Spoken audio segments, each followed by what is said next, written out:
Now let's see different models of management information system. मतलब management information system models किस किस तरफ के हो सकते हैं. ठीक है, तो पहला आपका आता है इसमें फिजिकल मॉडल. फिजिकल मॉडल क्या हो सकता है, मतलब मॉडल के फॉर्म में. सपोज करो कोई ऑटोमोबाइल है, एक कार है, तो आपने एक कार का मॉडल क्ले से बना लिया. ठीक है, क्ले मॉडल समझ रहे हैं, मतलब मिट्टी का मॉडल. मिट्टी के मॉडल से आपने कार बना के दिखा दिया. तो ये आपका इस तरह के एग्जांपल, या जैसा आप प्रोजेक्ट में भी बनाते हैं, बहुत कुछ मॉडल्स बना के लाते हैं, कुछ बड़ी चीज़ का एक छोटे रूप में दिखाना, वो हो गया इसका फिजिकल मॉडल. Narrative models. अब नैरेटिव मॉडल्स क्या है? नैरेटिव मॉडल्स मतलब रिटर्न फॉर्म में आप उसको एक्सप्लेन करके, वर्बल या रिटर्न फॉर्म में, ठीक है, मतलब अच्छे से आप उसको एक्सप्लेन कर रहे हो वर्ड्स में, तो वो हो जाते हैं नैरेटिव मॉडल. तीसरा आपका होता है ग्राफ्स. ग्राफ्स आप समझ ही गए क्या होते हैं, ठीक है. उसके बाद आता है मैथमेटिकल मॉडल्स. मैथमेटिकल मॉडल्स कुछ नहीं है, मैथमेटिकल डाटा के फॉर्म में अगर आप किसी चीज़ को शो कर रहे हो तो वो हो जाता है मैथमेटिकल मॉडल. ये 3 डायमेंशनल में शो किया जा सकता है, जैसे इन्फ्लुएंस ऑफ टाइम. टाइम के हिसाब से जो चेंजेस आते हैं वो आप अगर उसमें इंक्लूड कर रहे हो मॉडल में, तो वो इन्फ्लुएंस ऑफ टाइम उसमें इंक्लूडेड हो जाता है. डिग्री ऑफ अनसर्टेनिटी, मतलब किसी चीज़ के होने की प्रोबेबिलिटी भी आप उसमें अगर डाल दे रहे हो, जैसे प्रोबेबिलिटी रेंजेस फ्रॉम 0 to 1, ये सब चीज़ें आपको पता ही है. तो किसी चीज़ के होने की अगर आप प्रोबेबिलिटी भी उसमें डाल देते हो उस मॉडल में, तो वो डिग्री ऑफ सर्टेनिटी हो गया. इन्फ्लुएंस ऑफ टाइम क्या हो गया? इन्फ्लुएंस ऑफ टाइम हो गया कि टाइम के हिसाब से किस तरह से वेरिएट करेगा कोई डाटा, तो वो इन्फ्लुएंस ऑफ टाइम हो जाता है. इसके बाद आता है एबिलिटी टू अचीव ऑप्टिमाइजेशन.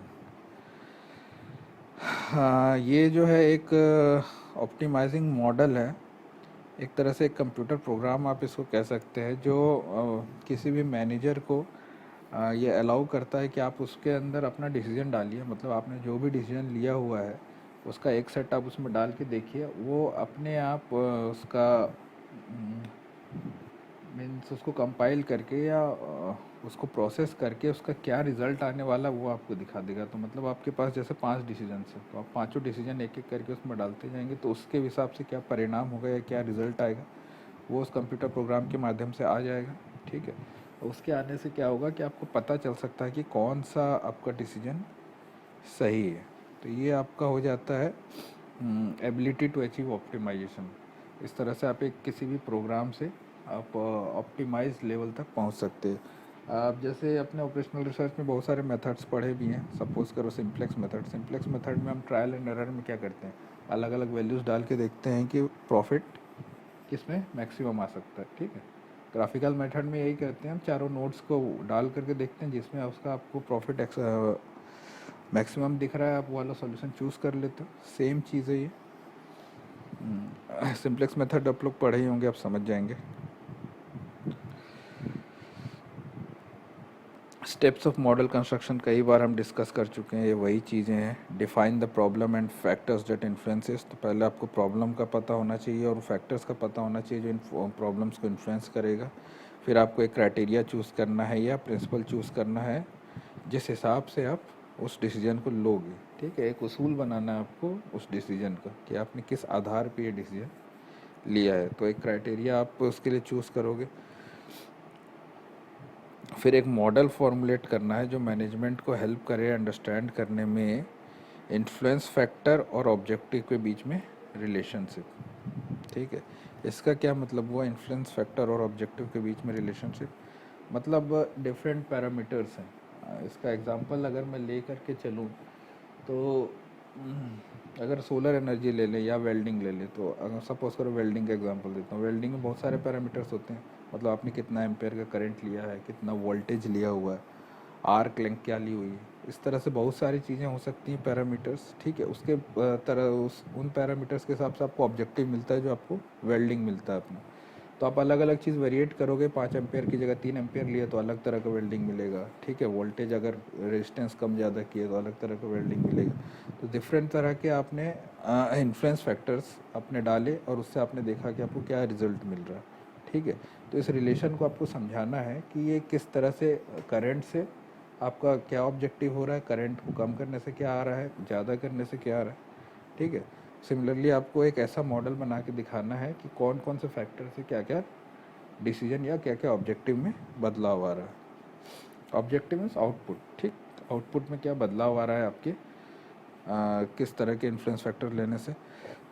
इसके बाद आपका रूल आता है MIS का। MIS में हम क्या करेंगे, जो रिलेवेंट डाटा है उसको कलेक्ट करो, और जो सुपरफ्लुअस डाटा इन्फॉर्मेशन है, मतलब जो आपके काम का इन्फॉर्मेशन नहीं है, उन डाटा में से आप उसको हटाओगे, फिल्टर करोगे, और काम के डाटा को यानी रिलेवेंट डाटा को रखोगे, ठीक है। उन डाटा, उन इन्फॉर्मेशन के आधार पे आप एक डिसीजन लोगे। डिसीजन को हम यहाँ पे ऑल्टरनेटिव्स भी बोल रहे हैं, ठीक। Same, that means similar to decisions. Alternatives nothing but decisions. तो आप अलग अलग डिसीजंस को आइडेंटिफाई करो और इवेलुएट करो, ठीक है, या अलग अलग ऑल्टरनेटिव्स को आइडेंटिफाई करो और इवेलुएट करो। फिर उसमें से जो बेस्ट ऑल्टरनेटिव है उसको आपको चूज़ करना है, और फाइनली आपको वो ऑल्टरनेटिव जो आपको बेस्ट था उसको इम्प्लीमेंट करना है, ठीक है। तो ये आपके मॉडल कंस्ट्रक्शन के डिफरेंट स्टेप्स हो गए।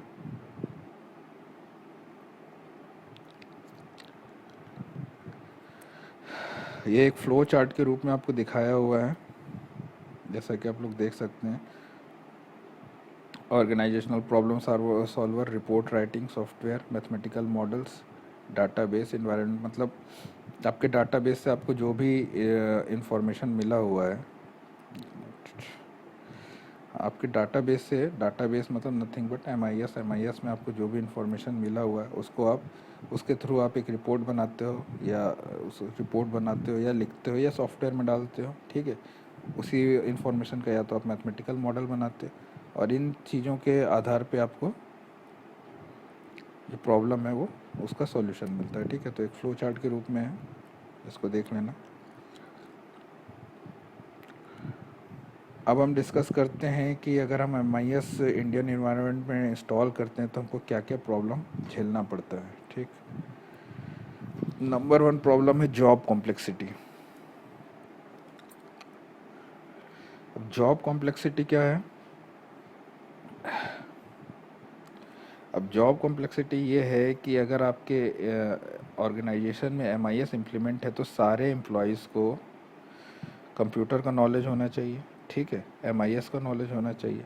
और ऐसा रिक्वायरमेंट जो आपके यहाँ बहुत पहले से काम कर रहे हैं, अब नया नया आपने कुछ यहाँ पे लगा दिया कंप्यूटर बेस, हो सकता है बहुत लोगों को कंप्यूटर का कोई नॉलेज ना हो, कुछ नहीं जानते, तो एक जॉब कॉम्प्लेक्सिटी क्रिएट हो जाती है, ठीक है। ये पहला प्रॉब्लम है।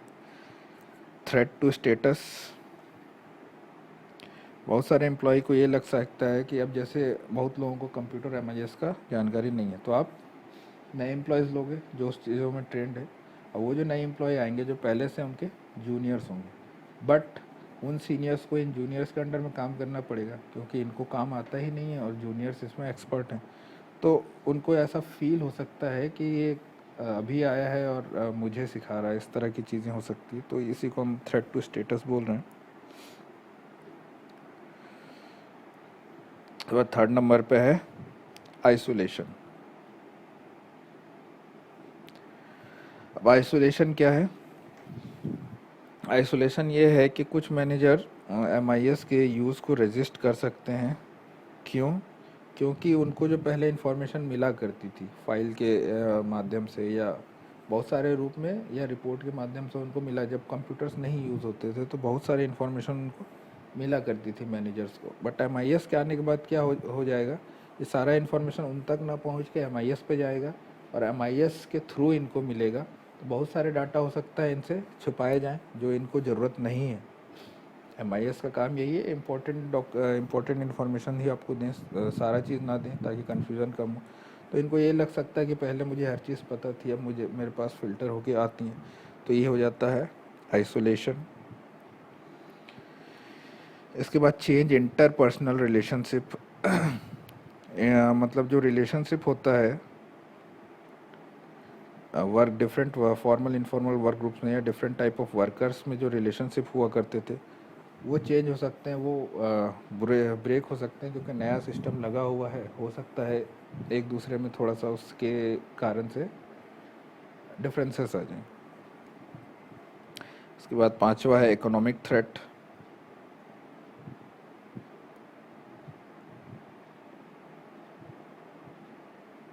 इकोनॉमिक थ्रेट क्या है? बहुत लोगों की नौकरी जा सकती है। क्यों? क्योंकि उनकी ज़रूरत कम हो सकती है कंप्यूटर्स या इंफॉर्मेशन एमआईएस के आने से। बहुत सारे लोग जो मैनुअल काम किया करते थे कॉपी पेन पे, उनकी ज़रूरत ख़त्म हो सकती है, तो उनका जॉब लॉस हो सकता है।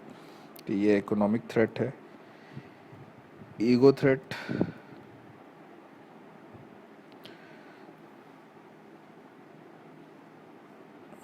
ईगो थ्रेट क्या है? सेम चीज़ है।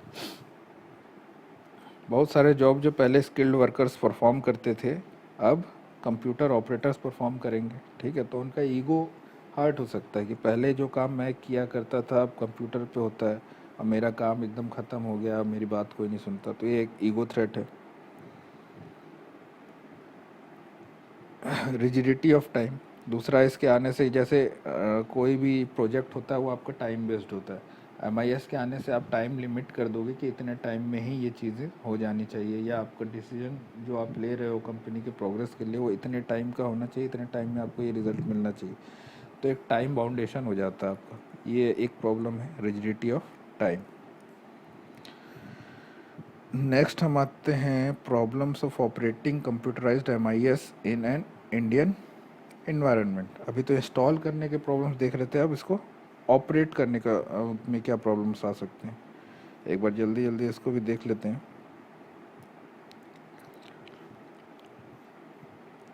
Non availability of cooperation from staff.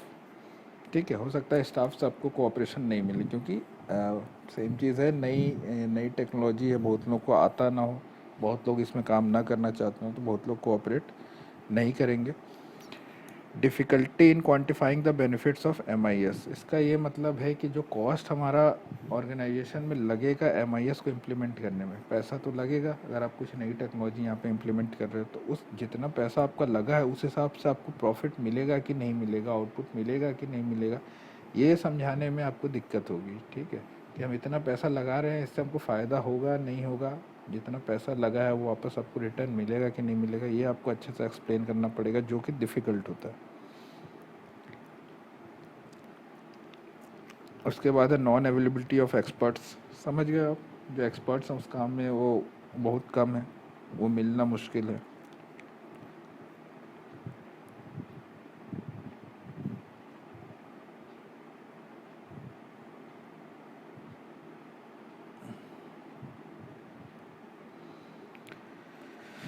Due to varied objective of business concern, the approach adopted by experts for designing and implementing MIS is a non-standardized one. मतलब क्योंकि अलग अलग बिजनेस का अलग अलग तरह का ऑब्जेक्टिव रहता है। ठीक है, तो कोई एक आप स्टैंडर्ड नहीं सेट कर सकते कि एमआईएस इसी तरह काम करना चाहिए, या एमआईएस के यही यही फंक्शन होने चाहिए। जैसा बिजनेस उस हिसाब से आपको बदलते रहना पड़ेगा। ठीक है, तो कोई एक स्टैंडर्डाइज नहीं होता है इसका फंक्शन, जो इसमें यही एक्सप्लेन करने की कोशिश कर रहा है। ठीक है, तो जो इसका फंक्शनिंग का तरीका है वो एक नॉन स्टैंडर्डाइज तरीका है।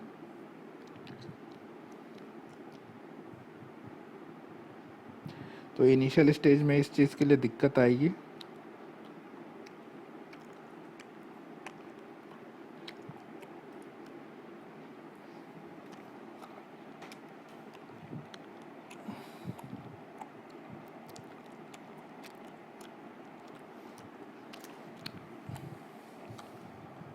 ठीक है, इनिशियल स्टेज में उसको स्टैंडर्डाइज करने में दिक्कत आई, क्योंकि अभी चीज़ें समझी जा रही हैं, क्या आउटपुट चाहिए, क्या स्टैंडर्ड होना चाहिए।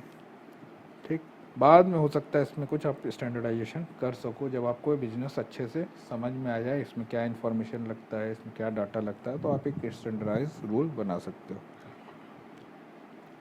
नेक्स्ट है हाई टर्नओवर ऑफ एक्सपर्ट्स।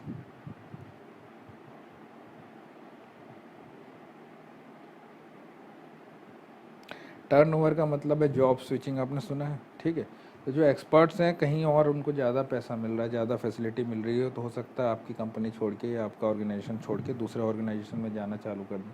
तो ये भी एक बहुत बड़ी दिक्कत है। उसके बाद है expert usually face problem of selecting the sub system of MIS to be installed and operating upon first. ठीक है, the criteria which should guide the experts here may be the need and importance of a function of which MIS be installed first. तो इसका कहना ये है कि शुरुआत में सेम है, शुरुआत में जो MIS के सब सिस्टम्स हैं, MIS के जो भी सिस्टम्स हैं उसको इंस्टॉल करने में दिक्कत होती है। The criteria which should guide the experts here may be the need and importance of function for which MIS be installed। तो इसके लिए क्राइटेरिया ये होना चाहिए कि कंपनी का क्या नीड और क्या इम्पोर्टेंस है जिसके लिए ये MIS इंस्टॉल होना है, तो उस तरह का हम सिस्टम उसमें इंस्टॉल करेंगे। अब जैसा मैंने बताया, सब ऑर्गेनाइजेशन के लिए एक ही तरह का सिस्टम नहीं कर सकते, वो आपको देखना पड़ेगा उनका बिजनेस क्या है, उनके आउटपुट क्या, उनके गोल्स क्या, उस तरह का MIS इंस्टॉल होगा। तो शुरू में इंस्टॉल करने में दिक्कत आती है, पहले हम डिस्कस कर चुके हैं, वही चीज़ है। ठीक है,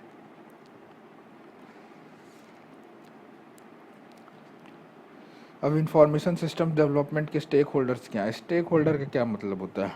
स्टेक होल्डर का मतलब होता है कि इन चीज़ों से किसको फ़ायदा मिलेगा। ठीक है, इंफॉर्मेशन सिस्टम आने से किन लोगों को फ़ायदा मिलेगा? यूज़र्स को। यूज़र्स वो है जो सिस्टम को यूज़ करते हैं जब ये डेवलप हो चुका है, उसके बाद MIS जब इंस्टॉल हो जाएगा या जब इम्प्लीमेंट हो जाएगा उसके बाद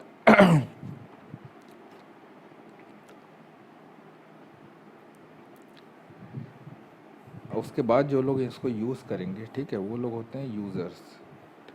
तो ये सबसे पहले फ़ायदा उनको देगा, फिर देगा फ़ायदा प्रोजेक्ट स्पॉन्सर्स को। प्रोजेक्ट स्पॉन्सर्स मतलब जिन्होंने इस काम के में पैसे लगाए हैं, जिन्होंने आपके MIS इम्प्लीमेंट करने के लिए पैसा दिया है ताकि आपको प्रॉफिट हो, तो उनको फ़ायदा होगा।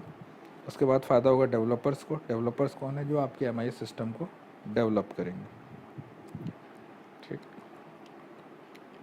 अब देखते हैं नेक्स्ट टॉपिक अपना MIS system analysis and design.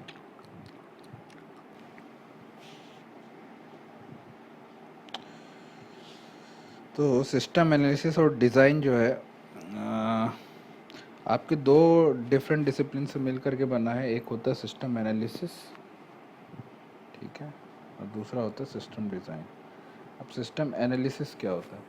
System analysis का मतलब है पहले तो आपको अपने बिजनेस के ऑब्जेक्टिव और गोल्स को समझना होगा। ठीक है, बिजनेस प्रोसेस को डेवलप करने में इसने क्या ऑब्जेक्टिव्स हैं और क्या गोल्स हैं, पहले हमको MIS बनाने से पहले इन चीज़ों को समझना पड़ेगा। जैसा मैं पहले बता चुका हूँ कि जिस तरह का बिज़नेस है उस तरह का आपका MIS होगा। अलग अलग तरीके का MIS होता है हर तरह के ऑर्गेनाइजेशन के लिए, कोई एक स्टैंडर्डाइज नहीं है। तो आपको एनालिसिस में यही देखना है कि पहले तो बिज़नेस के ऑब्जेक्टिव्स क्या हैं, क्या गोल्स हैं और बिज़नेस किस तरह से डेवलप हो रहा है। ठीक है, जो इसका एंड प्रोडक्ट होता है इस एनालिसिस का, वो होते सिस्टम स्पेसिफिकेशंस। मतलब कि आपका सिस्टम किस तरह से बनना चाहिए वो आपको पता चलता है जब आप सिस्टम एनालाइज करते हैं। स्पेसिफिकेशन का वही मतलब है कि इसमें किस तरह के डाटा इंफॉर्मेशंस आपको रखने हैं, किस तरह की डाटाज आपको रखने हैं और क्या फ़िल्टर करना है, क्या ज़रूरत नहीं है। ये सारी चीज़ें इसके स्पेसिफिकेशंस हो जाएंगे, तो ये हमको पता चलेगा जब हम सिस्टम का एनालिसिस करेंगे।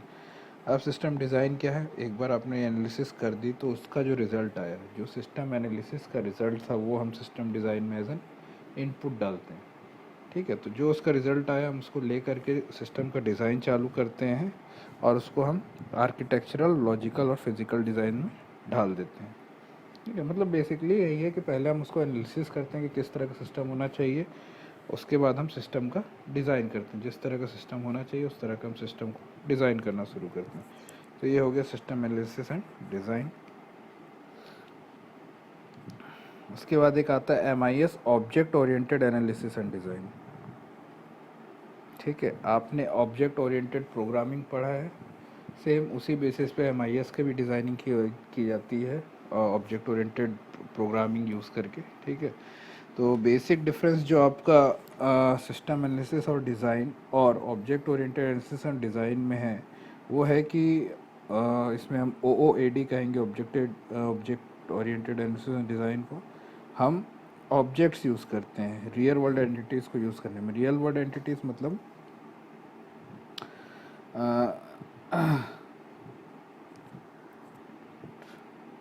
रियल वर्ल्ड एंटिटीज़ मतलब हुआ कि कस्टमर,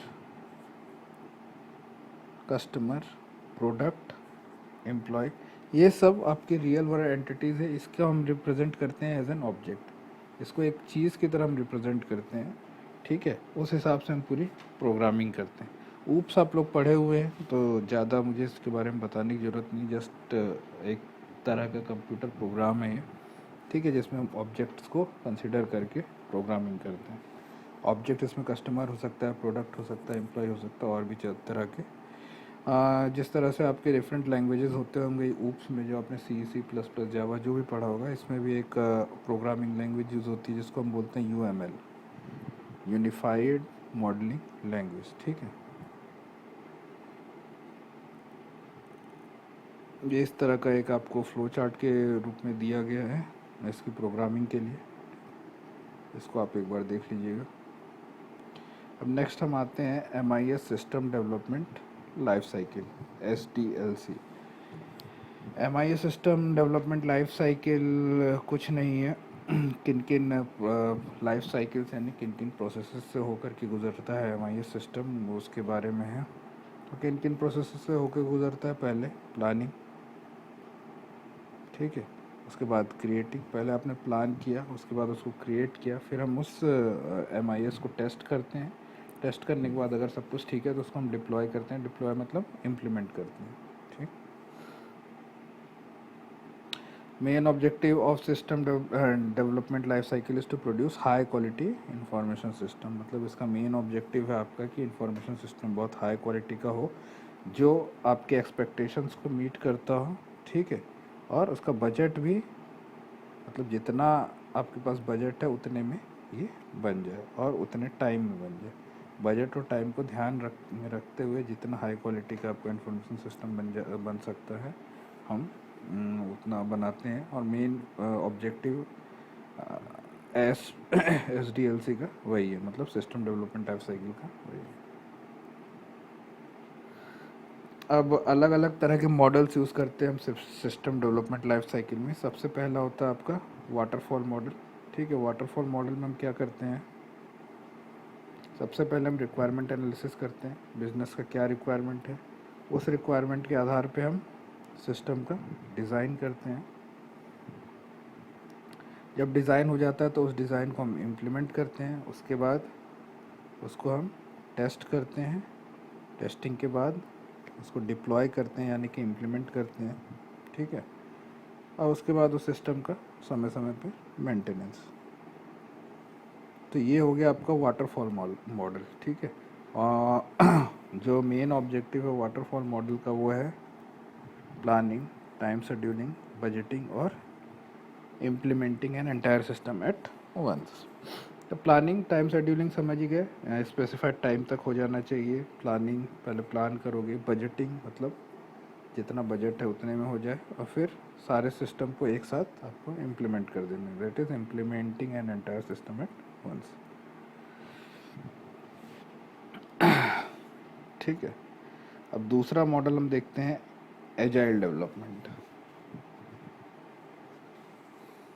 अब एजाइल डेवलपमेंट और वाटरफॉल मॉडल में अंतर क्या है, जैसा हमने डायनामिक मॉडल देखा था। डायनामिक मॉडल क्या था, टाइम बेस्ड था, समय के हिसाब से हम उसको चेंज करते थे, कोई एक प्रॉपर वो नहीं बना दिया था कि इस तरह से होगा तो इसी तरह से चलता रहेगा, ठीक है। समय के हिसाब से हम उसको बदलते रहते हैं, तो वही एजाइल डेवलपमेंट होता है। ये बेसिकली क्या क्या चीज़ें कंसिडर करता है देख लीजिए।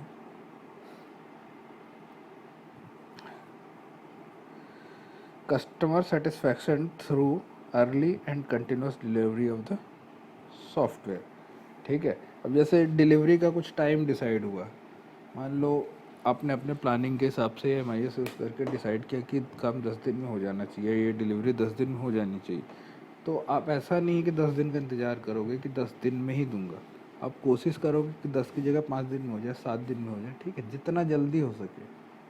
तो आपका जो स्पेसिफाइड टाइम था उससे आप पहले करने की कोशिश भी करते हो इसको, ये नहीं कि 10 है तो 10 दिन में ही करेंगे, ठीक है। तो ये इसका पहला प्रिंसिपल है। जल्दी आप कोई काम करोगे तो उसका फ़ायदा है, ठीक है। जैसे आप कुछ सामान वामान भी मंगवाते हो फ्लिपकार्ट से, तो वो एक उसका MIS आपको MIS ही है वो फ्लिपकार्ट में भी, जो आपको बता देता है कि इस डेट तक, मान लो 15 अक्टूबर तक ये डिलीवर हो जाएगा या 20 अक्टूबर तक ये डिलीवर हो जाएगा। लेकिन कोई ज़रूरी नहीं है 15 अक्टूबर को या वो 10 अक्टूबर को आप तक पहुंच जाता है, ठीक है।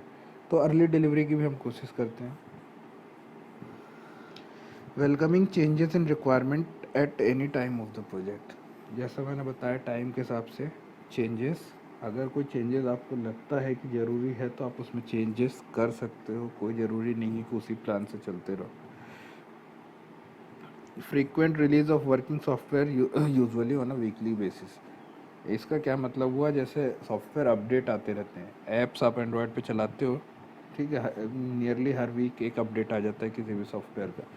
तो वैसे ही है कि कुछ भी उसमें बदलाव आ रहा है, कुछ भी चेंजेस आ रहे हैं, तो हर वीक आपको वो मिलता रहे, हर वीक अपडेट हो रहा है तो हर वीक आपका अपडेट होता रहे, ठीक है।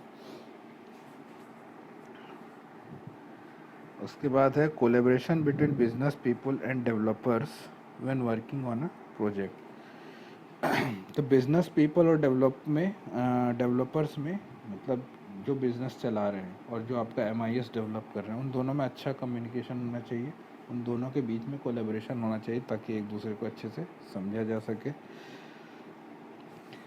Project built around motivated and trusted individuals, ठीक है, मोटिवेटेड और ट्रस्टेड इंडिविजुअल्स के बीच में प्रोजेक्ट बनना चाहिए। Effective and efficient face to face meetings होनी चाहिए, ठीक।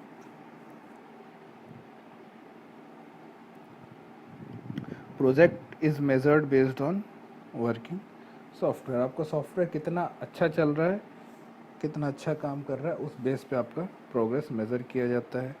सस्टेनेबल डेवलपमेंट का मतलब है कि जिस तरह से आपका काम चल रहा है या बिजनेस चल रहा है, ठीक है, या जिस तरह से आपका MIS सिस्टम रन कर रहा है वो उस तरह से रन करता रहे।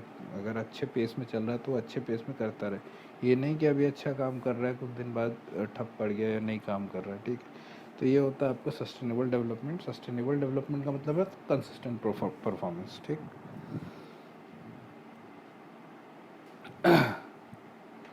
Continuous attention to technical excellence, good design enhances agility. तो टेक्निकल एक्सीलेंस पे कंटिन्यूस अटेंशन होना चाहिए, ठीक है। समझ रहे हो क्या चीज़ है ये? एक्सेलेंस पे हमेशा आपको ध्यान देते रहना है। एक्सेलेंस आप लोग समझते हैं क्या होता है? सिंप्लिसिटी, जितना सिंपल हो सके उतना सिंपल आपको उसका डिज़ाइन रखना ताकि किसी को भी समझ में आ जाए। सेल्फ ऑर्गेनाइजिंग टीम्स, खुद से अपने आप को ऑर्गेनाइज कर सकने वाली टीम होनी चाहिए आपकी, ठीक है। किसी को बताने की ज़रूरत ना पड़े कि कब क्या करना है, वो खुद इन चीज़ों को समझ सके। At regular intervals, the team reflects on how to become more effective, then tunes and adjusts its behavior accordingly. मतलब बीच बीच में समय समय पर टीम अपने आप को देखे कि वो किस तरह से और बेहतर हो सकती है, ठीक है, और उस तरह के चेंजेस अपने लाइफ में लाते जाए। तो ये हो गया इसके जो एजाइल डेवलपमेंट है उनके मेन फंक्शंस या मेन प्रॉपर्टीज़, मेन क्वालिटीज़ जो बोल लो।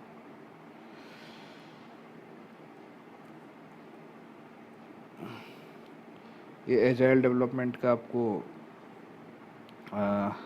एक फ्लो चार्ट दिया हुआ है। सबसे पहले आपने एक इनिशियल प्लान बनाया, फिर डिज़ाइन किया, फिर बिल्ड किया, फिर टेस्ट किया, फिर रिव्यू किया, ठीक है। लॉन्च हो गया ये, उसके बाद आपको फिर एक बार करना, मतलब फिर देखना इसमें क्या क्या बदलाव आ सकते हैं। तो फिर आपने नया प्लान बनाया, नया डिज़ाइन किया, सॉरी, फिर आपने नया प्लान बनाया, नया डिज़ाइन किया, फिर से बिल्ड किया, फिर टेस्ट किया, फिर रिव्यू किया, फिर आप कुछ दिन बाद फिर देख रहे हैं कि इसमें और बदलाव आ सकता है, तो फिर ऐसा एंड प्रोसेस गोज ऑन, ठीक है।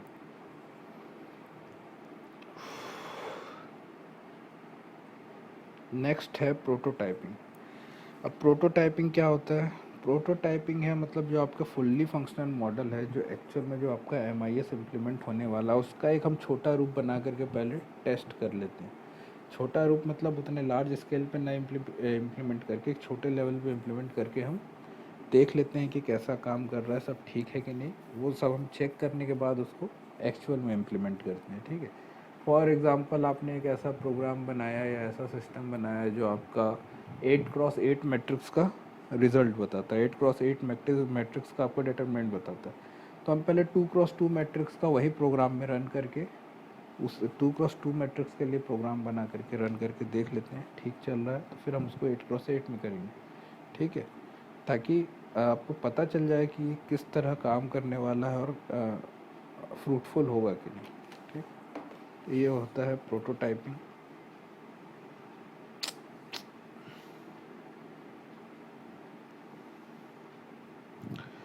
प्रोटोटाइपिंग का भी आपका ये एक फ्लो चार्ट के रूप में दिया हुआ है, देख लेना। शुरुआती इनिशियल इन्वेस्टिगेशन होता है, ठीक है, फिर रिक्वायरमेंट देखते हैं, सिस्टम डिज़ाइन होता है, कोडिंग होती है, टेस्टिंग होता है, रिव्यू होता है। अगर सब ठीक है तो आप इसको इम्प्लीमेंट करते हो, उसके बाद मेंटेनेंस। अब हम देखते हैं बिजनेस प्रोसेस री इंजीनियरिंग क्या होता है। अब business process reengineering is nothing but redesigning of core business process, ठीक है, to achieve dramatic improvements in productivity, cycle times and quality. तो इसका क्या मतलब हुआ बेसिकली, जैसा कि इस नाम से ही समझ में आ रहा है, री इंजीनियरिंग, बिजनेस प्रोसेस री इंजीनियरिंग। तो जो आपका करंट बिजनेस प्रोसेस चल रहा है या जिस तरह से भी आप करेंटली अपना बिजनेस रन कर रहे हैं, उसको आपको री इंजीनियर करना है। मतलब अभी के करंट प्रोसेस को आपको देखना है, फिर उसमें आपकी कमियां देखनी है, इसका क्या डेवलपमेंट हो सकता है वो देखना है, इसमें क्या चेंजेस आ सकते हैं वो देखना है। उसके बाद इसको फिर से आपको रीडिज़ाइन करना है या री इंजीनियर करना है, ठीक है। क्यों क्यों करना है? ताकि प्रोडक्टिविटी, साइकिल टाइम्स और क्वालिटी में इम्प्रूवमेंट आ सके, ज़्यादा प्रोडक्टिव हो सके आपका बिजनेस, ठीक है, टाइम कम से कम लगे और क्वालिटी उसकी उतनी ज़्यादा हो, ठीक है।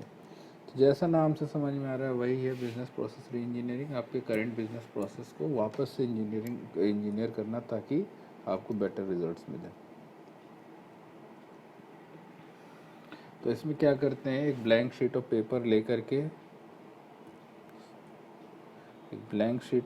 लेकर के फिर से सोचा जाता है ठीक है, जो एग्जिस्टिंग प्रोसेस है, ताकि कस्टमर को ज़्यादा वैल्यू मिल सके। फिर से सोच करके उसमें नेसेसरी बदलाव लाया जाता है। अब है हाउ बिजनेस प्रोसेस री इंजीनियरिंग वर्क्स। कैसे वर्क करता है? Refocus company values on customer needs. तो जैसे कस्टमर की नीड है, मतलब कस्टमर को जो चाहिए, हम उस चीज़ पे ज़्यादा फोकस करें, ठीक है। तो वो है refocusing company value on customer needs.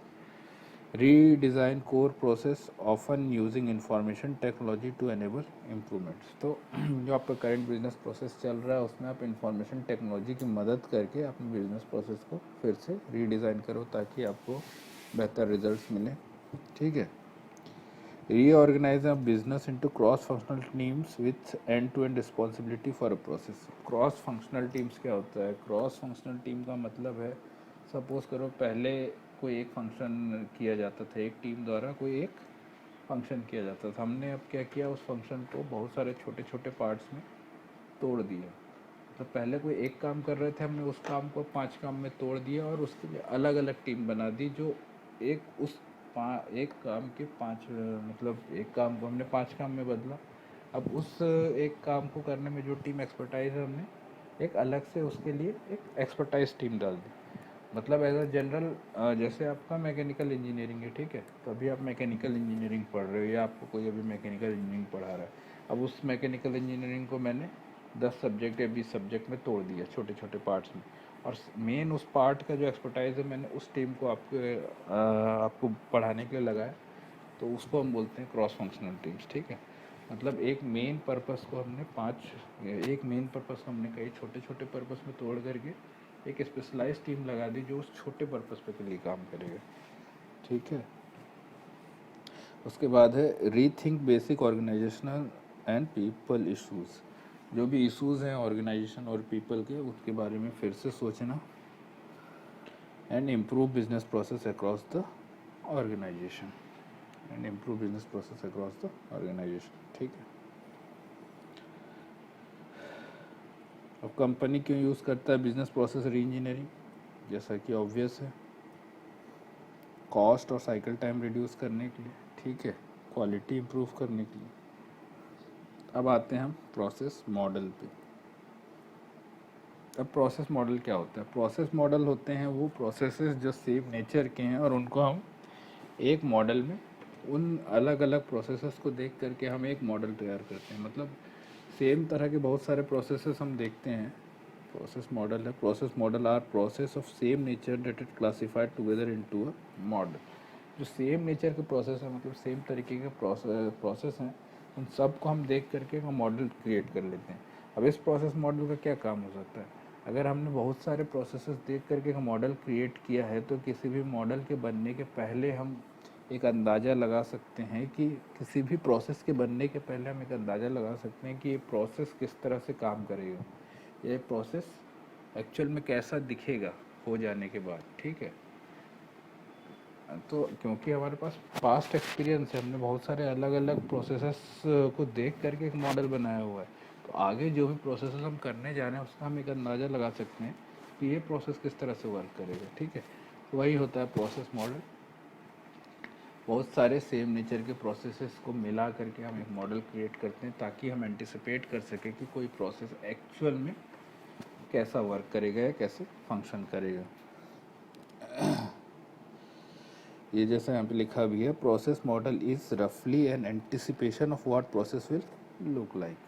Is रफली एन एंटिसिपेशन, एंटिसिपेशन मतलब एक अंदाज़ा लगाना, what the process will look like, process actual में कैसा दिखेगा। What the process will be determining during the actual system development. ठीक है, next we see value stream mapping. Okay, value stream mapping. तो बेसिकली अब वैल्यू स्ट्रीम मैपिंग क्या होता है?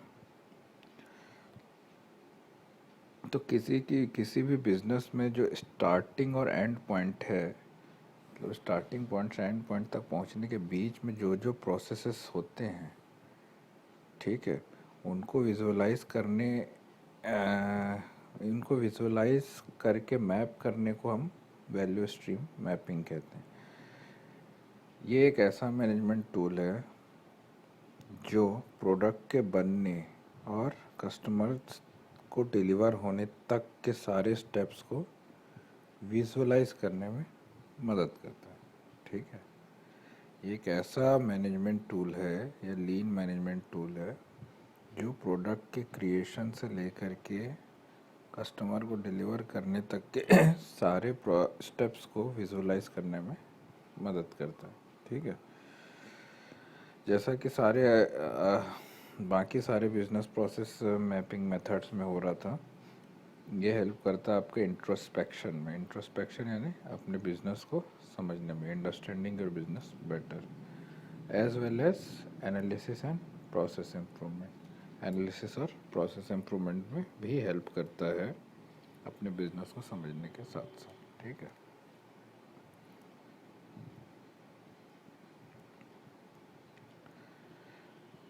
अब ये एक एग्जांपल है आपका किस तरह से मैप होता है। ठीक है, एक बार देख लेना इस डायग्राम को, इसको मैं डिटेल में समझाता हूँ आगे। अब वैल्यू स्ट्रीम मैप का क्या यूज़ हो सकता है? ठीक है, वैल्यू स्ट्रीम मैप हम यूज़ कर सकते हैं अपने बिजनेस की कमियों को ढूंढने में और उनको रिमूव कर देने में। कमी यानी हम इसमें कहें तो वेस्ट। जो आपके बिजनेस प्रोसेस को अगर आप प्रॉपरली मैप कर लेंगे तो आपको अलग अलग तरीके का जो उसका वेस्ट है या जो उसमें कमियां हैं वो पता चलेंगे और आप उसको रिमूव कर सकते हैं। किस तरह की कमियां हो सकती हैं या किस तरह के वेस्ट हो सकते हैं? Delays that hold up the process.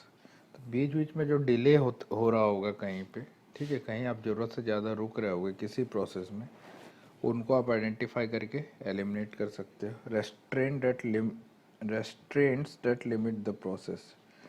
ठीक है, कुछ कंस्ट्रेंट्स या रेस्ट्रेंट्स होते हैं। रेस्ट्रेंट्स मतलब मैं कहूँ रुकावटें।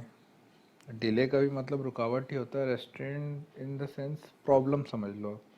ठीक है, कुछ प्रॉब्लम्स ऐसे होते हैं जो आपके प्रोसेस को ठीक तरह से नहीं होने देते हैं, तो वो आपको पता चल जाएगा। Access inventory.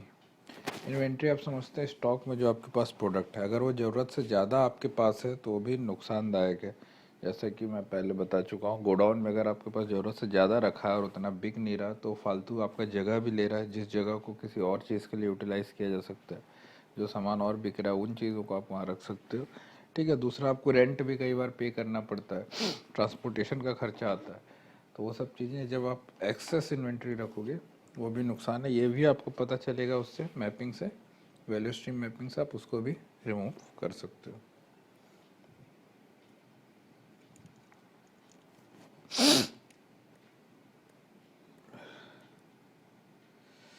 अब इसको स्टार्ट मैप ड्रॉ करने के लिए क्या चाहिए होता है? Pen and paper, flow chart software, work flow management system. ठीक है, ये इतना इम्पोर्टेंट नहीं है। हाँ, अब ये देखते हैं 7 steps to value stream mapping. क्या क्या स्टेप्स हैं वैल्यू स्ट्रीम मैपिंग करने के लिए?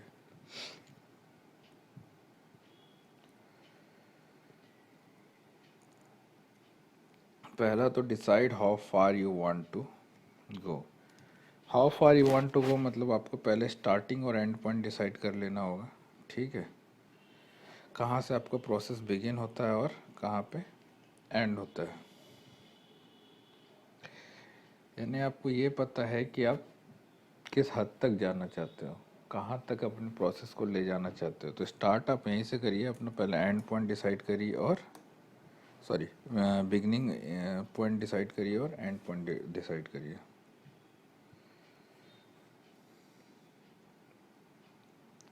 अब कहाँ से बिगिन होता है generally? Delivery of materials from the direct supplier. जो आपके रॉ मटेरियल्स हैं, जो भी आप प्रोडक्ट बना रहे हो उसके लिए जो मटेरियल चाहिए वो आप सप्लायर से मंगाते हो, तो वहीं से प्रोसेस स्टार्ट होता है। और एंड कहाँ पे होता है? कस्टमर के डिलीवरी तक। तो ये दो चीज़ें आपको पहले जानना होगा। ठीक है, तो यहीं से स्टार्ट होगा आपका मैपिंग करना।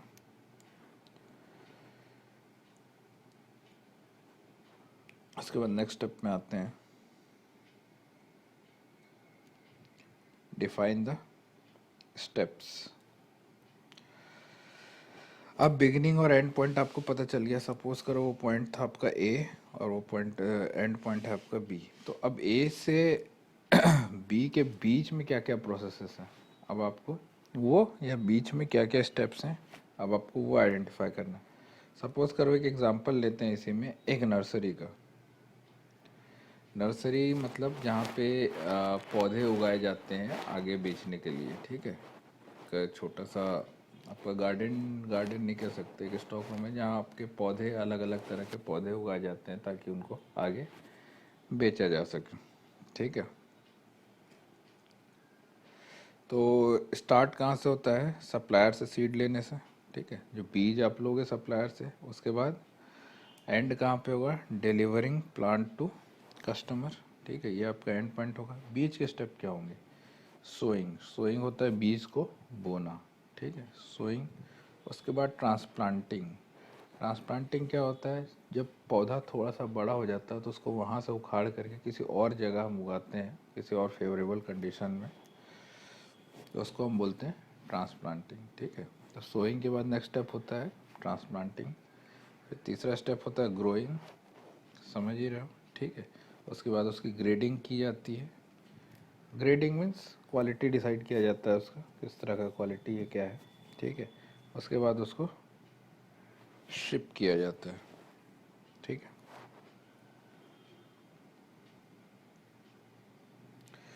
तो ये सब बीच के इसके प्रोसेस हो गए। ये आपका स्टेप 2 आता है। अब स्टेप 3 है indicate the information flows.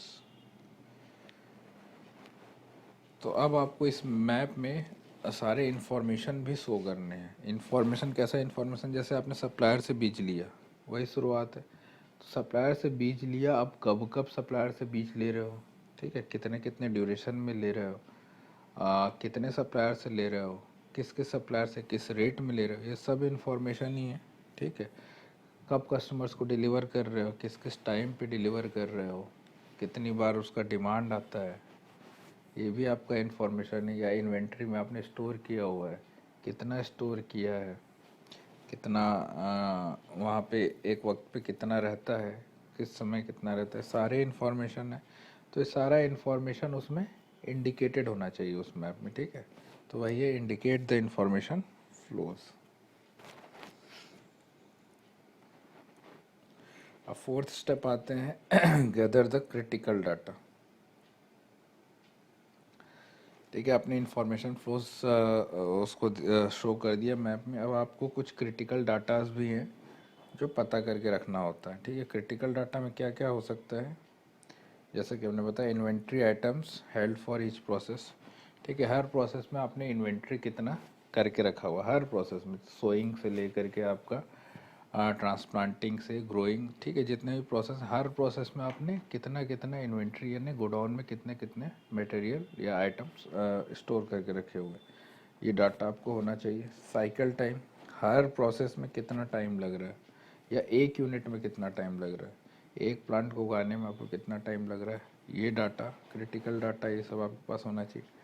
Transfer time आपके पास होना चाहिए, एक जगह से दूसरी जगह ट्रांसफ़र करने में कितना टाइम लग रहा है, कितने लोग आपको इस प्रोसेस को परफॉर्म करने में लगते हैं, ये भी एक इंफॉर्मेशन है, ये भी आपके पास होना चाहिए, डाटा है। ठीक है, number of product that must be scrapped, मतलब जो प्रोडक्ट आपके वेस्ट हो जाते हैं जिनको आपको फेंकना पड़ता है वो कितने हो रहे हैं।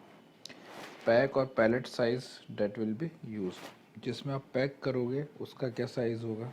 ठीक है, overall batch size that each step handles, तो टोटल जो बैच साइज है जो हर स्टेप हैंडल करता है वो कितना होता है, आपको वो भी पता करना है। ठीक है, overall batch size that each step handles. Batch size मतलब बैच साइज मतलब एक लॉट, एक बार में कितने प्लांट्स को आप प्रोसेस कर रहे हो। ठीक है, एक साथ 5 प्लांट उगा रहे हो, 10 प्लांट उगा रहे हो, वो एक बैच हो जाता है। ठीक, तो the overall batch size and each step handle that each step handles. ठीक है, अब आपके पास डाटा आ गया, ये सारे डाटा भी आपको टाइमलाइन में ऐड करना है। ठीक है, add data and timelines to the map, sorry अब ये डाटा और टाइमलाइंस आपको मैप में ऐड करना है। ठीक,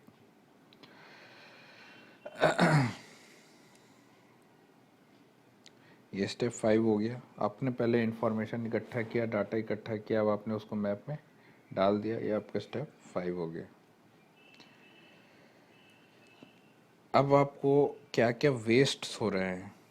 ठीक है, मतलब आपका जो भी प्रोडक्शन है या जो भी प्रोसेस है उसमें वेस्ट क्या हो रहा है, वेस्ट मतलब क्या क्या कमियां आ गई हैं उनको आइडेंटिफाई करना है। बेसिकली ये 7 तरीके की हो सकती हैं। कौन कौन से तरीके की, पहला देखो ट्रांसपोर्ट। ट्रांसपोर्ट मतलब आप प्रोड्यूस भी कर रहे हो और आप उसको ट्रांसपोर्ट भी कर रहे हो, तो आपको कई बार लॉस हो सकता है। अगर आपका खुद का ट्रांसपोर्ट का बिजनेस नहीं है अलग से और आप सिर्फ इसी काम के लिए एक ट्रांसपोर्ट हायर किए हुए हो, यानी आप कहीं से ट्रक जुगाड़ करके फिर उसमें डाल करके भेज रहे हो। अगर आप ही का काम, आप ही की कंपनी ये काम भी कर रही है और दूसरा उगाने का भी काम कर रही है, तो ये बहुत नुकसानदायक वाला हो सकता है। ठीक है, तो आप इन चीज़ों को अवॉइड कर सकते हो। आप किसी और कंपनी को बोल सकते हो जिनका ट्रांसपोर्ट का बिज़नेस है, तो आपको काफ़ी सस्ता पड़ेगा। अगर आपका खुद का एक ट्रांसपोर्ट का ही बिज़नेस है तब तो ठीक है, आप यूज़ कर सकते हो। बट अगर नहीं है और आप अपने उसी बिज़नेस में अपने ही पैसे लगा करके अगर आप ट्रांसपोर्ट का भी इंतज़ाम कर रहे हो तो वो थोड़ा महंगा हो सकता है। ठीक है, सेकेंड वेस्ट जो होता है इन्वेंट्री, ज़रूरत से ज़्यादा इन्वेंट्री, जैसा हम डिस्कस कर चुके हैं। अगर बिना मतलब को बहुत ज़्यादा इन्वेंट्री रखा हुआ तो भी नुकसान करता है। तीसरा मोशन,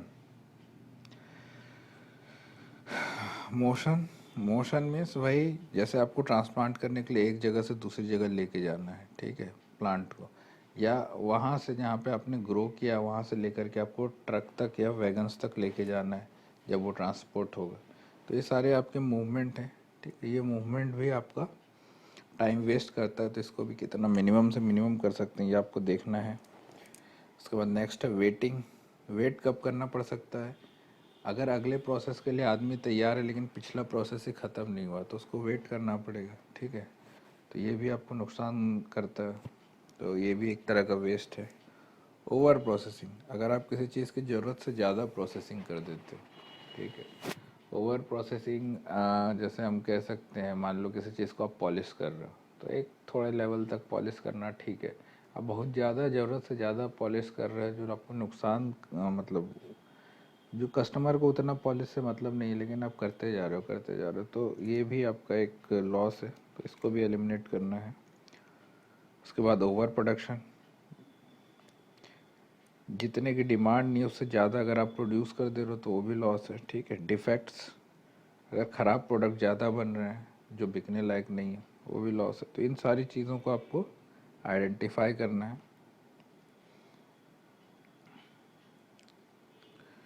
और इन चीज़ों को देखते हुए एक आइडियल वैल्यू स्ट्रीम मैप आपको क्रिएट करना है, ठीक है।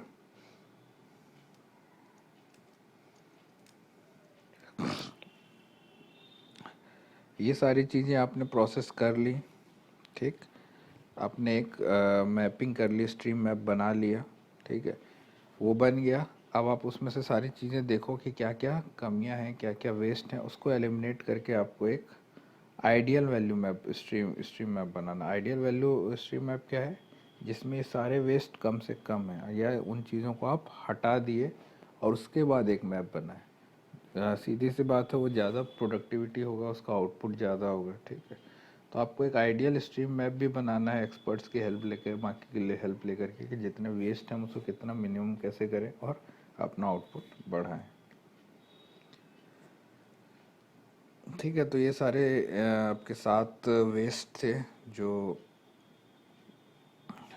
7 वेस्ट तो खैर थे, ये 7 स्टेप्स थे जो आपके वैल्यू स्ट्रीम जो आपके स्ट्रीम मैप में यूज़ होते हैं, इनको याद रखना। इसके बाद नेक्स्ट हम आते हैं role of IT in business process reengineering. अब आईटी का क्या रोल होता है बिजनेस प्रोसेस री इंजीनियरिंग में या बिजनेस प्रोसेस रीडिज़ाइनिंग में? तो बिजनेस प्रोसेस रीडिज़ाइनिंग हम पढ़े, इसके आईटी की कैसे हेल्प ले सकते हैं? तो सीधी सी बात है, आईटी कहाँ कहाँ हेल्प कर रहा है आपको? एक तो आपको एमआईएस में हेल्प कर रहा है इंफॉर्मेशन गैदर करने में, जिसके हिसाब से आप डिसीजन ले सकते हो जो आपके आउटपुट को बढ़ाएगा। दूसरा कहाँ, जैसा हमने ई बिज़नेस पढ़ा है, ई बिज़नेस जब हमने शुरू में ही डिस्कस किया है पहले लेक्चर में, ई बिज़नेस में क्या क्या होता है, हर चीज़ ऑटोमेटेड हो गई है, ठीक है। बिलिंग ऑटोमेटेड हो रहा है, ऑटोमेटिकली डिलीवरी सेट हो जा रहा है, कहाँ पे डिलीवर होना है, ठीक है। ऑटोमेटिकली प्रोडक्ट का ऑर्डर हो जा रहा है। मतलब बेसिकली इंटरनेट की मदद से हम बहुत कुछ ऑटोमेटिकली प्रोसेस कर ले रहे हैं, ठीक है। किसी आदमी को मैनुअल बैठ करके बिल नहीं बनाना पड़ता कि इतना कॉस्ट है उसका, इतना दिया गया, फिर उसको प्रिंट निकालो। ये ऑटोमेटिक प्रोडक्ट के हिसाब से जनरेट हो जाता है। तो बहुत सी चीज़ें ऑटोमेटिक हो गई हैं, हम लोग यूज़ करते हैं फ्लिपकार्ट, अमेज़ॉन या कोई और शॉपिंग साइट्स। तो उसमें जो जो चीज़ें आपको दिखती हैं कि कैसे आईटी का रोल हुआ है बिज़नेस को रीडिज़ाइन करने में, ठीक है। सेलिंग और परचेजिंग बहुत आसान हो गया है, आपको कस्टमर्स को ढूंढना नहीं पड़ता, कस्टमर्स खुद आपको ढूंढ लेते हैं इन साइट्स की मदद से, ठीक है। एडवर्टाइजमेंट में कम से कम खर्चा लगता है। तो इन सारी चीज़ों से आपका information technology business process redesigning में यूज़ हो रहा है। ये सब चीज़ें आप खुद से लिख सकते हो। अब आपको आइडिया है कि क्या क्या लिखा जा सकता है इसमें। सबसे पहले तो एमआईएस हो गया, ठीक है। उसके बाद जो जो चीज़ें हमने ई बिज़नेस के फ़ायदे में पढ़ा था वो सब हम इसमें लिख सकते हैं।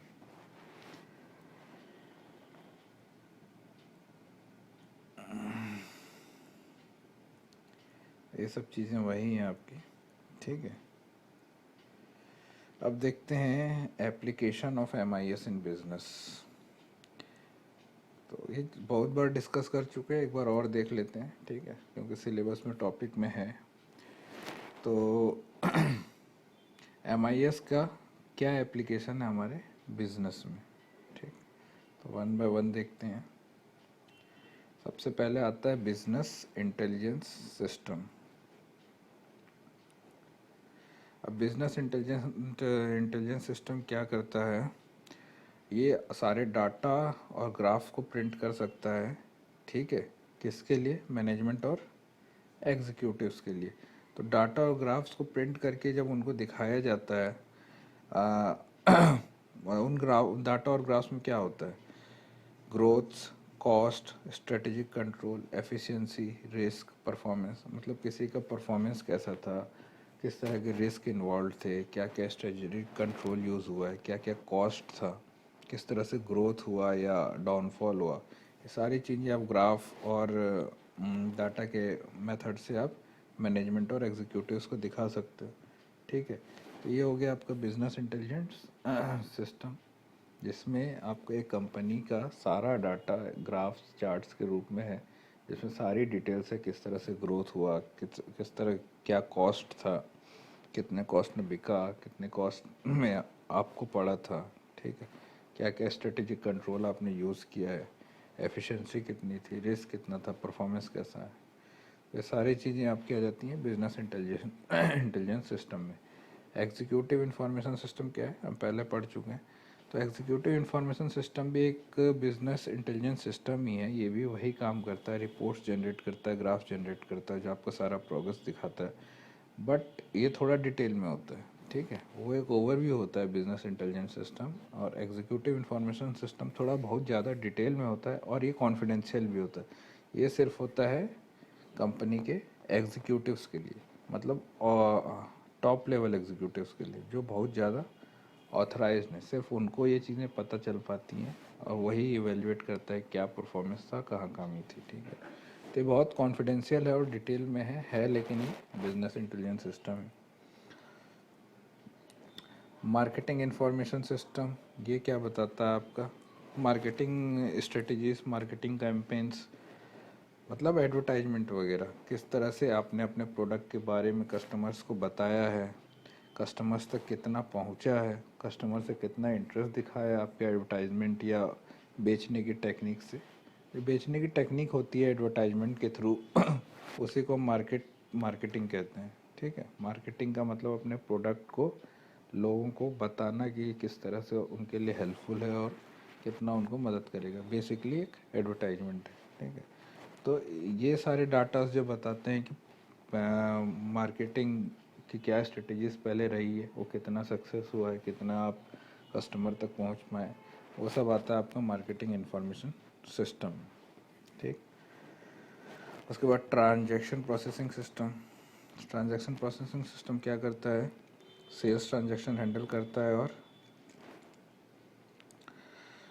कस्टमर्स को हेल्प करता है रिज़ल्ट को सर्च करने में और सॉर्ट करने में, कलर, साइज और प्राइस के थ्रू। ठीक है, और ये प्रोसेस आपका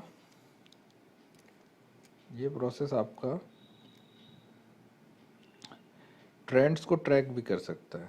ठीक है, related to sales and search results.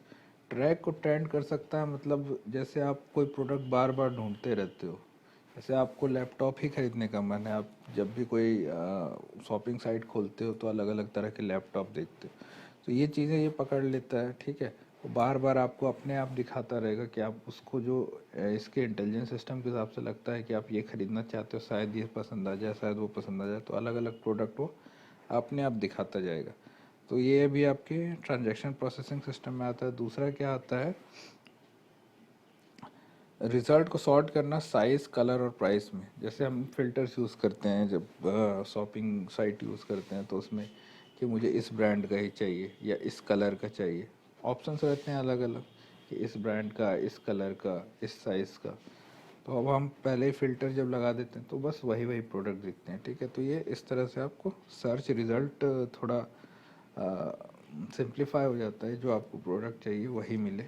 ठीक है, तो ये हो जाता है आपका transaction processing system. Customer relationship management system, अब कस्टमर के साथ कांटेक्ट में रहना भी बहुत ज़रूरी है। ठीक है, तो ये मैनेज करता है आपका customer relationship management system. Company बीच बीच में आपको फ़ोन करके पूछते रहती है, आपने प्रोडक्ट लिया था, आपको कैसा लगा, इससे आपको कोई दिक्कत तो नहीं है, कोई समस्या तो नहीं है। ठीक, तो ये सारी चीज़ें आपको कस्टमर रिलेशनशिप मैनेजमेंट सिस्टम से मैनेज होता है। उसके बाद नेक्स्ट है हमारा सेल्स फोर्स ऑटोमेशन सिस्टम। तो वो समय गया जब सेल्स मैनुअली किया जाता था। ठीक है, जाके डोर टू डोर नॉक करके या शॉप्स पे। ठीक है, जो पुराना आपका मेथड है। आजकल आपका सब कुछ कैसे सेल्स हो रहा है, आप वेबसाइट खोलते हो, प्रोडक्ट देखते हो, ऑर्डर प्लेस करते हो, आपको डिलीवर हो जाता है। ठीक है, तो ये सब सेल्स फोर्स ऑटोमेशन सिस्टम देखता है।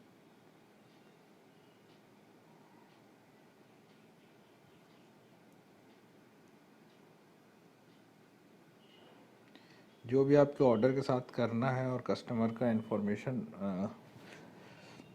आपको होना चाहिए, ये सब सेल्स फोर्स ऑटोमेशन सिस्टम करता है। अब आपको कोई मैनुअली किसी आदमी की ज़रूरत नहीं होती, जिसको पता होता है कि इस आदमी का ये एड्रेस है, इसको हो सकता है इसकी ज़रूरत हो, इससे पूछ लें। मतलब आपको घर घर जा करके ये नहीं पूछना होता है, या कस्टमर्स को लुभाना नहीं होता है। ये सेल्स फोर्स ऑटोमेशन सिस्टम अपने आप समझ जाता है कि कौन से ऑर्डर के साथ आपको क्या करना है और कहाँ पहुँचाना है।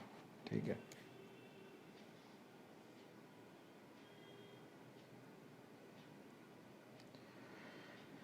उसके बाद है आपका ह्यूमन रिसोर्स मैनेजमेंट सिस्टम। ये क्या करता है, ये देखता है सारे लोगों का परफॉर्मेंस। ठीक है, एम्प्लॉयज़ का परफॉर्मेंस कैसा था और उनको कितनी सैलरी मिल रही है।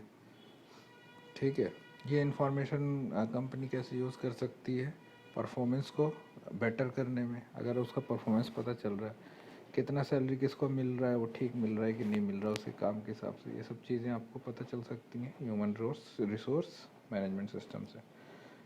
उसके बाद नेक्स्ट आता है नॉलेज मैनेजमेंट सिस्टम्स।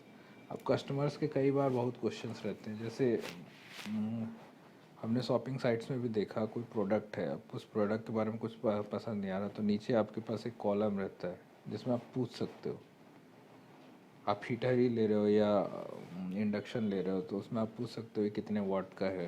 ठीक है, अगर उसमें नहीं डिटेल दिया हुआ, या कई बार ये होता है और भी कुछ आपको डिटेल जानना है, क्या ये दूध गर्म कर सकता है या नहीं, या डिफरेंट चीज़ें, या कौन से बर्तन इसमें चल सकते हैं, तो ये हम पूछना चाहते हैं। ठीक है, तो नॉलेज मैनेजमेंट सिस्टम क्या करता है, पहले ही अलग अलग तरह के क्वेश्चन जो हो सकते हैं उसके आंसर दे चुका होता है, Q&A जो हम जानते हैं। तो ये एक नॉलेज प्रोवाइड करने में हेल्प करता है कस्टमर्स को अपने प्रोडक्ट के बारे में, कि है नॉलेज मैनेजमेंट सिस्टम। उसके बाद है financial accounting system. Financial accounting system क्या करता है कि आपके अकाउंट्स मैनेज करता है। मल्टीपल अकाउंट्स हो सकते हैं, तो किस अकाउंट में पैसे रिसीव किए जा सकते हैं और किस अकाउंट से पैसे पे किए जा सकते हैं, ये उसका मैनेज करता रहता है। ठीक है, आपने पे किया, अब आपने पे किया, वो पैसा किस अकाउंट में जाना चाहिए। अब एक कंपनी के बहुत सारे अकाउंट हो सकते हैं, तो आपका पैसा जो आपने प्रोडक्ट ख़रीदा है उसकी पेमेंट किस अकाउंट में जाए, ये सब डिसाइड करता है आपका फाइनेंशियल अकाउंटिंग सिस्टम। उसके बाद नेक्स्ट आता है आपका supply chain management system. Supply chain management system, जैसा कि आप नाम से ही समझ रहे हैं, ये मैनेज और रिकॉर्ड करता है supply of finances goods and data from point of origin. ठीक है, all the way to its destination in the hands of customers. तो ये पूरा सप्लाई चेन का रिकॉर्ड रखता है। मतलब सप्लाई चेन किसी भी चीज़ का, पैसे का हो सकता है, सामान का हो सकता है, या डाटा का हो सकता है, किसी इंफॉर्मेशन का हो सकता है। तो वो फाइनेंस या वो सामान या वो डाटा जहाँ से भी निकला, जहाँ से भी ओरिजिन हुआ है, वहाँ से निकल करके अपने डेस्टिनेशन यानी कस्टमर तक जब पहुँचा है, तो वो किस किस रास्ते से होता हुआ पहुँचा है, ये इन्फॉर्मेशन होती है सप्लाई चेन मैनेजमेंट सिस्टम को। ठीक है, किस तरह से वहाँ तक पहुँचा है, किस किस लोगों से होता हुआ वहाँ तक पहुँचा है। ठीक है, या किस किस जगहों से होता हुआ वहाँ तक पहुँचा, ये सप्लाई चेन मैनेजमेंट सिस्टम में होता है, जैसा कि आप नाम से देख रहे हैं। तो इन सब क्वेश्चन में आपको कुछ नहीं करना है, बस आप ये जो बोल्ड लेटर्ड हैं, business intelligence system, executive information system, marketing information system, transaction processing system, customer relationship management system.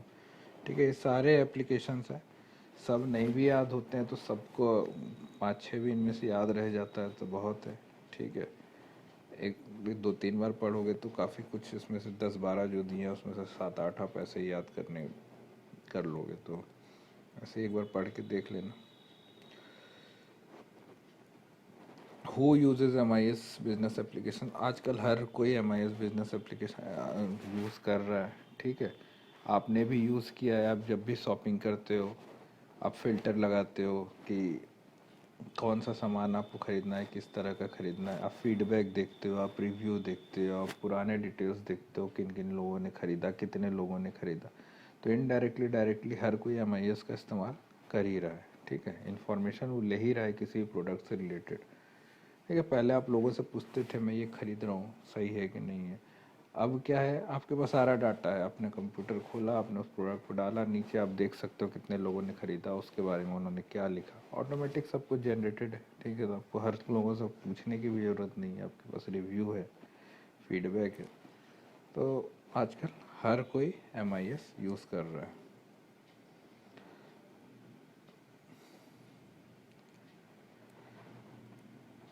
अब MIS को इम्प्रूव कैसे किया जा सकता है? MIS को इम्प्रूव ऐसे ही किया जा सकता है टाइम बेस्ड। जैसे आपने MIS अपने कंपनी में इंस्टॉल कर दिया या आपका कंपनी अब MIS के साथ चलने लग गया है, तो धीरे धीरे देखिए उसमें से क्या इन्फॉर्मेशन आपको हेल्प कर रही है, क्या सिस्टम आपको हेल्प कर रहा है, क्या चीज़ों की कोई ज़रूरत नहीं है या कौन सी चीज़ें मदद नहीं कर रही, उन चीज़ों को हटाते जाइए जो आपको एक्स्ट्रा कॉस्ट ले रहे हैं, ठीक है।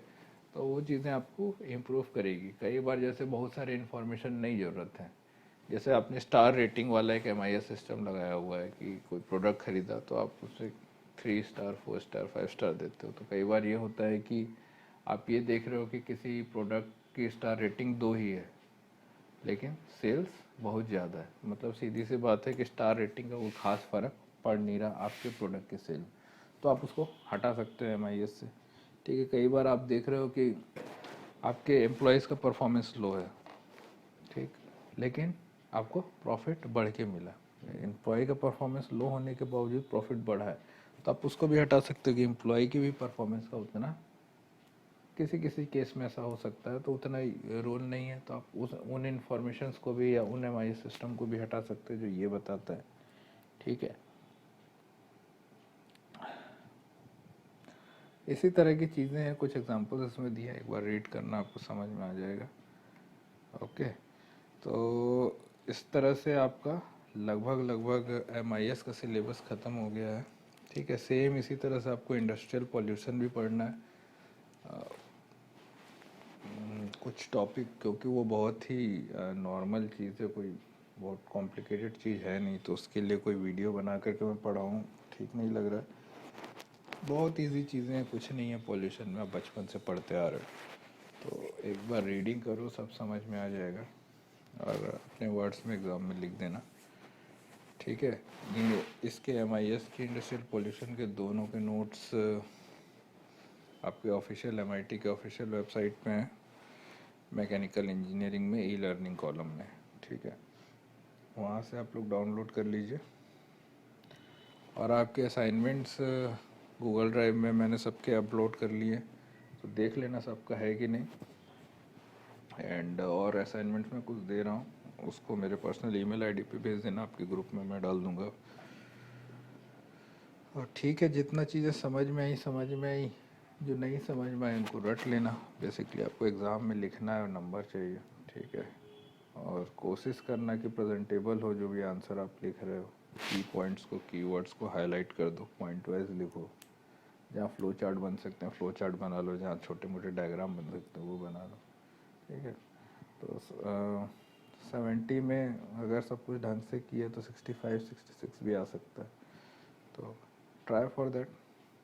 Okay, thank you.